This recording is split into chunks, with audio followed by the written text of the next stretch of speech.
الله لا ينسى دمعتك في الليل، لا ينساها. الله لا ينسى شقاك في الحياة وأنت تبحث عن قوت عيالك. الله لا ينسى. الله لا ينسى سهرك في الليالي وأنت تفكر في سداد دينك. الله لا ينسى. الناس تنسى.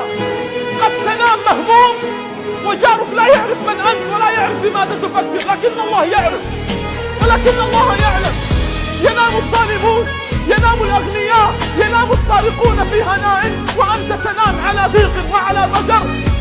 لكن من الذي يرى ومن الذي يعلم؟ إنه الله. والله سبحانه وتعالى سيجيبك، سيعطيك، سيدهشك بالعطاء. الله معك، الله معك، الله معك، فلا تحزن. شعارك لا تحزن، لا تحزن، إن الله معنا.